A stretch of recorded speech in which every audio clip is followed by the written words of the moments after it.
എനിക്ക് പലപ്പോഴും തോന്നിയിട്ടുള്ളത് ഇപ്പോൾ നമ്മൾ നേരിട്ട് അനുഭവിക്കുന്നതല്ല, പല പുതുമുഖ സംവിധായകരും പല പഴയകാല പ്രതിഭകളെ തള്ളിപ്പറയുന്നത് നമ്മൾ കണ്ടിട്ടുണ്ട്. പക്ഷെ ഒരു കാര്യം മനസ്സിലാക്കണം, ഇവരിന്ന് എടുക്കുന്ന ഈ സിനിമ ഈ രൂപത്തിലായിരുന്നില്ല.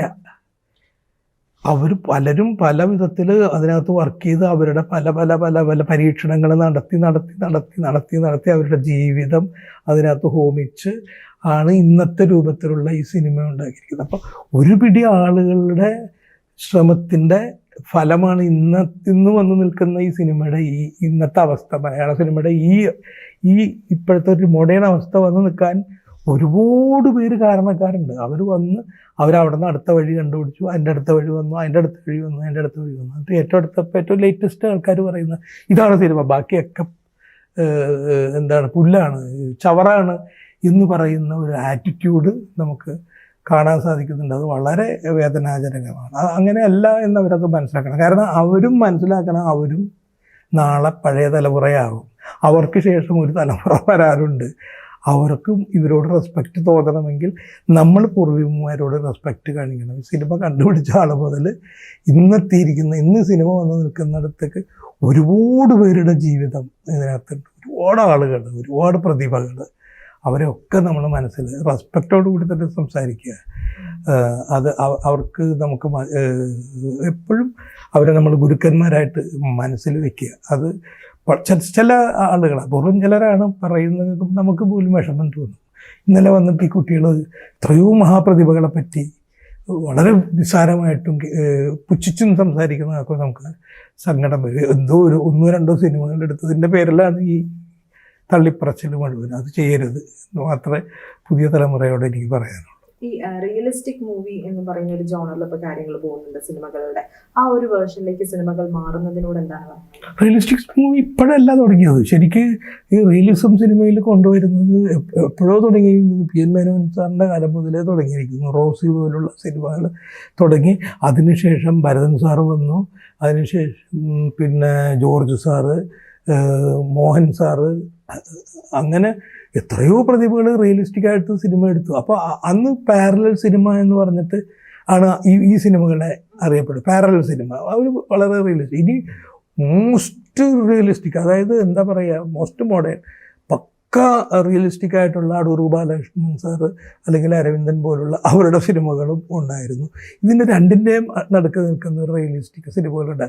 ആ സിനിമകളോടാണ് ഇപ്പോഴത്തെ സിനിമകൾക്ക് അടുപ്പം. അല്ല, ഇതൊരു പുതിയ കാര്യമല്ല റിയലിസം എന്ന്. ആക്ടിങ്ങിൽ കുറേയും കൂടി റിയലിസ്റ്റിക് അപ്രോച്ച് പൊതുവെ എല്ലാവർക്കും വന്നിട്ടുണ്ട്. പഴയ തരത്തിലുള്ള ഒരു സ്റ്റേജി ആയിട്ടുള്ള ആക്ടിങ് ഒരു സ്റ്റൈലും മാറിയിട്ടുണ്ട്. ജീവിതത്തിൽ എങ്ങനെയാണ് ഒരു കഥാപാത്രം ജീവിതത്തിൽ എങ്ങനെയാണോ എന്താണ് പറയുന്നത്, എങ്ങനെയാണ് അയാൾ റിയാക്ട് ചെയ്യുന്നത്, ആ രീതിയിലേക്ക് മാറ്റം വന്നിട്ടുണ്ട്. അതാണ് കുറേ മാറ്റം വന്നിരിക്കുന്നത്. ഈ ശരിക്കും പറഞ്ഞ പെർഫോമൻസിലാണ് റിയലിസം കൂടുതൽ വന്നിരിക്കുന്നത് ഈ കാലഘട്ടത്തിൽ. പണ്ട് അതുണ്ടായിരുന്നില്ല. പണ്ട് അപൂർവം ചില സിനിമകളിലെ റിയലിസ്റ്റിക് പെർഫോമൻസ് ഉണ്ടാവുള്ളൂ. ഇപ്പം അത് പൊതുവെ അതിനാണ് കൂടുതൽ അപ്രീസിയേഷൻ. കാരണം മറ്റേത് കണ്ട് മടുത്തു. നാടകത്തോടായിരുന്നു അന്ന് സിനിമയ്ക്ക് കൂടുതൽ അടുപ്പമുണ്ടായിരുന്നു. ഇന്ന് ജീവിതത്തോട് കൂടുതൽ അടുക്കാൻ തുടങ്ങി.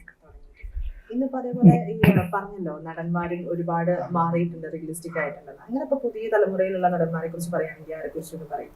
നമുക്ക് എത്രയോ പേരുണ്ട്. ഫഹദുണ്ട്, ദുൽഖറുണ്ട്, ഈ പുതിയ തലമുറയിൽ വന്നിരിക്കുന്ന ആസിഫ് അലി, എല്ലാവരും വളരെ റിയലിസ്റ്റിക് ആയിട്ടാണ് ചെയ്തത്. അവരെല്ലാവരും ഹാർഡ് വർക്ക്. കുഞ്ചാക്കോ ഇപ്പോൾ ഇല്ല, അവസാനം വന്ന സിനിമയിൽ പോലും കുഞ്ചാക്കോയുടെ പെർഫോമൻസ് എന്തൊരു നാച്ചുറലാണ്. അപ്പോൾ ഇപ്പോഴത്തെ തലമുറ അത് ഭയങ്കരമായിട്ട് എൻജോയ് ചെയ്യുകയും അവരതിന് പഠിക്കുകയും ചെയ്യുന്നു. ആക്ടേഴ്സ് അതിന് നല്ലോണം ഹാർഡ് വർക്ക് ചെയ്യുന്നുണ്ട്. കൂടുതലാണ് ഈ റിയലിസത്തോട് അല്ലെങ്കിൽ റിയലിസ്റ്റിക് ആക്ടിങ്ങിനോടാണ് അവർക്ക് കൂടുതൽ അടുപ്പം. ഒരുപാട് പേരുണ്ട്. ഇപ്പോൾ ജോജു മാള നമ്മുടെ സുരാജ് വെഞ്ഞാറമൂട് ഒന്ന് ആലോചിച്ച് നോക്കണം. തമാശ എന്ന് പറഞ്ഞിട്ട് ഗോഷ്ഠി കാണിച്ചു എന്നൊക്കെ പറഞ്ഞ് ആക്ഷേപിച്ചുകൊണ്ടിരുന്ന ആളുകൾ വരെ ഇന്ന് അംഗീകരിക്കുന്നത് സുരാജിനെ. അപ്പം രണ്ടും പറ്റും, അവർക്കൊക്കെ പറ്റും. അപ്പോൾ അതുപോലെ തന്നെ രാജുവിന് രണ്ടും പറ്റും. വളരെ റിയലിസ്റ്റിക് ആയിട്ടും പറ്റും, മറ്റേ പഴയ തിയേറ്ററൊക്കെ കടുവ പോലുള്ള സിനിമകളും പറ്റും. അത് എല്ലാ യുവനടന്മാർക്കും അത് പറ്റത്തില്ല. ഇപ്പോൾ ദിലീപ് വരെ അല്ലെങ്കിൽ രാജു വരെ അതും പറ്റും ഇതും പറ്റും, രണ്ടും പറ്റും. ഇപ്പോഴത്തെ കുട്ടികൾക്ക് മറ്റേത് പറ്റുന്നില്ല, ഇത് മാത്രമേ പറ്റുന്നുള്ളൂ. പക്ഷെ അതും വേണം. ഇപ്പോൾ ഒരു രാജാപാർട്ട് കഥ എടുക്കുകയാണെങ്കിൽ ഈ റിയലിസവും കൊണ്ട് രാജാപാർട്ടിലേക്ക് ചെന്ന് അഭിനയിക്കാൻ പറ്റും.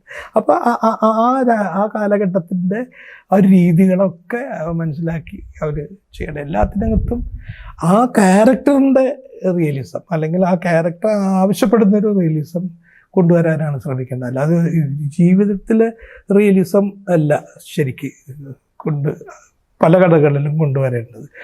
ആ ഒരു വ്യത്യാസം ഇവർ പുതിയ തലമുറ മനസ്സിലാക്കണം. അതും കൂടി അവർക്ക് സാധ്യമായാൽ അവരിൽ നിന്ന് വലിയ അത്ഭുതങ്ങൾ ഇനിയും ഉണ്ടാവും, വലിയ വലിയ സിനിമകൾ ഇനിയും ഉണ്ടാവും.